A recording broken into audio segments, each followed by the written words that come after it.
This is 7 days of vegan meal prep that only takes 1 hour of total prep time. Plus, every day is packed with 120 grams of plant protein and meets all of your nutritional needs without supplements. And in this video, I'm gonna show you how to make it. If you wanna download all of these recipes and a grocery list, just click the first link in the description. With that, let's dive in.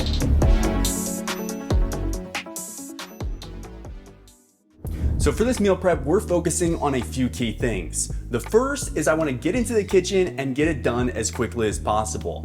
So I don't love spending my entire day in the kitchen, I'm sure you don't either. So all of the prep work for this entire week of meals can be done in a single hour. Number two, we wanna maintain a high protein intake. Every single day of meals contains 120 grams of whole food plant protein, which is really important for both building lean muscle and also preserving lean muscle when you are focusing on fat loss. Another important tip is that protein is actually more satiating than the other macronutrients, and it also helps you to burn fat more quickly. And speaking of protein intake, we are not using any protein supplements, which leads me to number three, which is that we are not using any supplements whatsoever in this meal prep, but we are also hitting all of our micronutrient targets, that's the vitamins and minerals that we need to be healthy and fit vegans. Number four, for this meal prep, we have a target daily calorie intake of 2,000 calories. Now, if you're trying to accomplish some specific fitness goals, it's really important that you understand your body's daily calorie needs. Depending on your body composition and fitness goals, 2,000 calories might be too high or too low, and if that's the case for you, then you can go ahead and adjust these meals. For me, 2,000 calories would put me in a moderately aggressive caloric deficit, which means that this meal prep would help me to burn fat pretty quickly. So just be sure to adjust your calorie target based on your goals. So we're gonna be making 7 days or an entire week of vegan meal prep. Let's get started with breakfast. So for breakfast, we're gonna be making berry and cream overnight oats. But before we jump in and start making breakfast, we're going to actually start boiling our water for our lunch because we're trying to save as much time as possible during this meal prep. So in a large pot, bring 3 to 4 quarts of salted water to a boil. While that's heating up, start making your oatmeal. Line up 7 glass or Tupperware containers. Then add half a cup or 40 grams of oats into each. Next, add half a cup or 112 grams of Kite Hill Greek-style yogurt to each of the containers. This Kite Hill Greek yogurt happens to be one of the highest protein plant-based yogurts, but there are other great vegan brands as well. Then we'll add 1 tablespoon or 20 grams of maple syrup, and a single teaspoon or about 3 grams of ground cinnamon on top. So the next thing that we're gonna add is a half cup of this frozen fruit blend to each of these containers. And the thing that I really love about frozen fruit, actually there are a few things. One, it doesn't go bad quickly, so it's picked at the peak of freshness and then it's instantly frozen, so you're getting the freshest berries possible. It's also inexpensive. It tends to be less expensive per unit weight than getting fresh berries, and frozen fruit is just packed with nutrition. Follow up the berries with 2 tablespoons or 20 grams of hemp seeds. Hemp, chia, and ground flax seeds are great sources of omega-3 fatty acids. Finally, we'll add 2 tablespoons or 16 grams of sunflower seeds, which is a great source of vitamin E. To finish off our oats, we'll mix in 3/4 of a cup or 180 milliliters of unsweetened soy milk to each container. So once everything is in the containers, go ahead, mix them up, put the covers on, put in the fridge, and then they're ready to go every morning for breakfast. You can also add the milk in the morning to make it a little bit fresher, and if you would like to eat it warm, you can go ahead and heat it up in the microwave. All right, now we've got breakfast ready to go. I'm just gonna put the lids on and throw it in the fridge. Our water is boiling, so we're gonna get prepared with lunch. So for lunch, we're gonna be making a Greek-style lentil pasta salad. To begin, add 2 boxes or 396 grams of Banza chickpea pasta to the boiling water. Set a timer for 7 minutes or whatever the box recommends. While the pasta is cooking, line up 7 containers and add about 3 cups or 63 grams of baby kale to each container. One nutrient that we always want to be conscious of is calcium. We want to make sure that we're getting enough of it, and this baby kale is a great option. There are lots of different veggies that have tons of calcium, but we're going to go with baby kale for this meal prep. Next, chop up 1 onion, 4 bell peppers, 3 cucumbers, and add them to a separate large bowl. Top off the bowl with 2 small packages of cherry tomatoes. Once the pasta is done boiling, drain and rinse the noodles under cold water.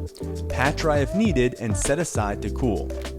So not only are veggies totally packed with nutrition, they're also really low in calories given the amount of food that you can eat. That's one reason that I love adding in things like these cucumbers and the red bell peppers, and the calories that are in these veggies are just really packed with nutrients. Now, when you're prepping for an entire week of food, it's really important that the food doesn't start going bad kind of on day 6 and 7. So one way to combat that is to make sure that we're not adding moisture to these containers. So one really efficient way to remove the moisture from this mixture is just using a salad spinner. You could just dab it with a towel or some paper towels, but you can normally remove more of the moisture by using a salad spinner. Honestly, a salad spinner is probably my favorite appliance to use in the entire kitchen.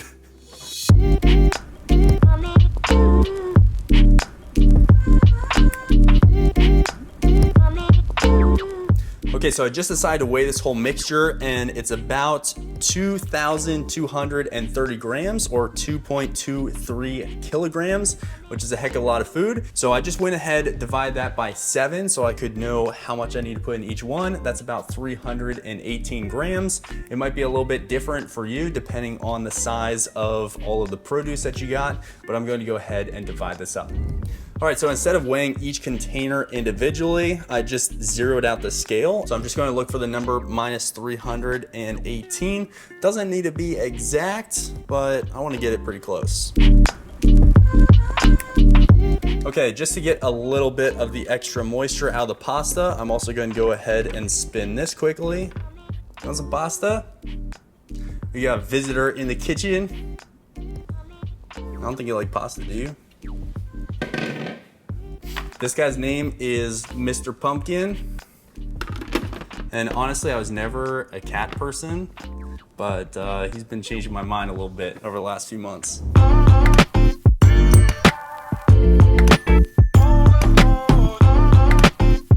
We'll then add 1 cup or 200 grams of canned lentils to each container. Lentils are a great source of protein, fiber, and iron. And canned lentils specifically are great for saving time since you don't have to cook them from scratch. Just be sure to drain and rinse them to get rid of as many bubbles as possible because those can cause gas. Next, throw in about 2 tablespoons or 40 grams of olives into each container. This is about 10 whole olives. Finally, top off each container with 2 tablespoons or 16 grams of sunflower seeds and a 1/4 teaspoon each of iodized salt, or about 1.5 grams, and black pepper, about 1/2 gram.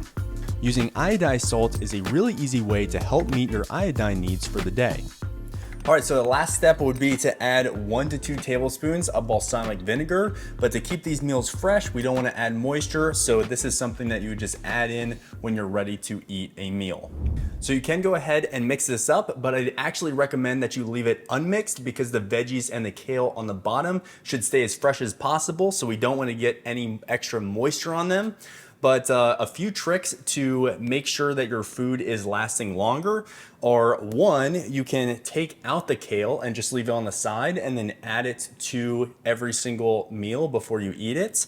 Another thing that you can do is you can actually add a little bit of paper towel to the top of the last 4 days of your meal prep. So I could just go ahead like that and add a cover, and that will help to absorb some moisture over the next few days. So another way to keep your food as fresh as possible is to just make fewer meals at a time. You can do a 4-day meal prep instead of a 7-day meal prep. If you click the link in the description, we have a 4-day meal prep ingredients list as well that you can use.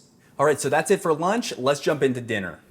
So for dinner, we're making slow cooker tempeh chili. We're gonna be using an Instant Pot, but you can use a crock pot as well. Start by crumbling 3 packages of tempeh with your hands and add them to the slow cooker. Next, prepare your veggies by finely chopping 2 onions, 1 green bell pepper, 4 large carrots, 6 cloves of garlic, and then add those all to the slow cooker. We'll then add lots of fiber and extra protein by adding 2 cans of drained and rinsed kidney beans and 2 cans of black beans to the pot. Each of these cans is labeled as a 15.5 ounce can, which is about 12 ounces after you rinse and drain the beans. That's about 340 grams from each can, or 680 grams of both rinsed and dried kidney beans and black beans. Follow that up with two 28-ounce cans, or 1,587 grams of fire-roasted diced tomatoes. For seasonings, add in 4 tablespoons or 32 grams of chili powder, 2 teaspoons or 6.5 grams of garlic powder, 2 teaspoons or 4 grams of cumin, 4 teaspoons or 2.8 grams of chipotle powder, and 2 teaspoons each or 12 grams of iodized salt and black pepper. Finally, add 4 cups or 946 milliliters of water to the pot. All right, so I'm gonna go ahead and mix this up. And the reason that I love slow cooker meals so much is because they really help to save time. All you need to do is throw all of the ingredients in, turn it on, and then you can go do other things while your meal cooks. Set your slow cooker on low for 6 to 8 hours or on high for 3 to 4 hours. The chili will thicken as it cools. Once the chili is done, divide evenly into 7 containers and top off with fresh cilantro, green onions, and cherry tomatoes.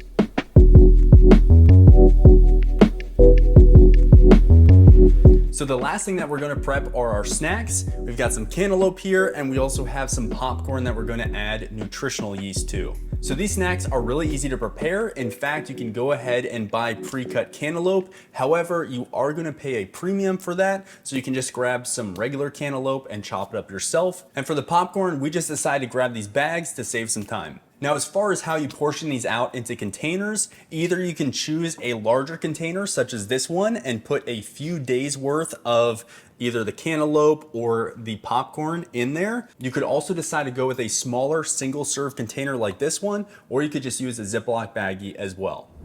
Add 14 cups or 133 grams of total popcorn to one or multiple containers. Then add 14 tablespoons or 112 grams of nutritional yeast and spread evenly across the popcorn. Fortified nutritional yeast is one of the best sources of vitamin B12, and it also has around 8 to 10 grams of protein for just 2 tablespoons. It has a cheesy, nutty taste that goes great on popcorn. Then shake it up to combine. Add 7 cups total of cantaloupe or 483 grams to one or multiple containers. The vitamin C in cantaloupe can enhance your iron absorption if you eat it alongside your meals.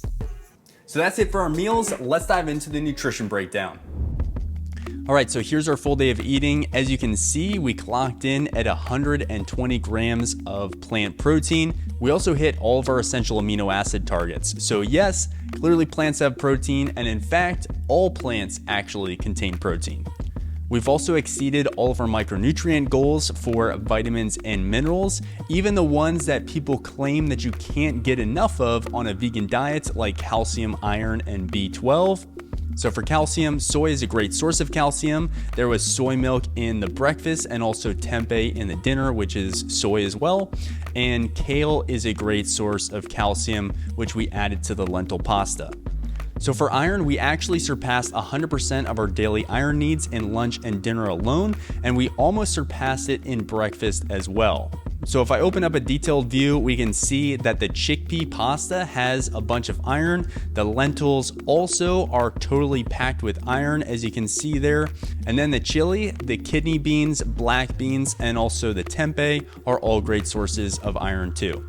For B12, the nutritional yeast and soy milk that we used for this meal prep were both fortified with B12. And it's important to note that not all nutritional yeast is fortified with B12. So if you are relying on nutritional yeast or some other product to get all of your B12, make sure that it is in fact fortified. So here you can see that the nutritional yeast that we used was fortified with over 300% of our daily needs for B12. As you can see here, we've hit all of our vitamin needs, but the one in particular that I'd like to touch on is vitamin D, and that's really the only vitamin that you need to get through supplements, fortified foods, or by just getting out and getting sun. There's a reason that vitamin D is called the sunshine vitamin, so you just need to get outside for 15 to 30 minutes with your arms and legs exposed, 15 minutes if you have lighter skin, and 30 minutes if you have darker skin.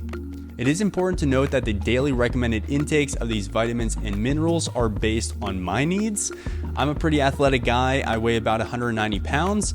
Most people will need less micronutrients than me, but two important exceptions to note are iron and folate, which menstruating women need more of. However, with this meal prep, both the iron and folate are high, so you're totally covered there. To figure out your exact calorie, protein, and micronutrient needs, you can use the vegan nutrition calculator on our website. You can just head to thevegangym.com and click on calculator, or there's a link in the description as well. Thank you so much for watching this video. If you enjoyed it, then I know you'll love our free plant-based nutrition course, The Plant-Powered Body.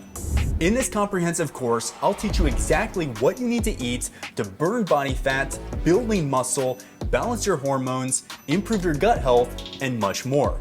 Just click the link in the description to get instant access. Thanks again, and I'll catch you in the next video.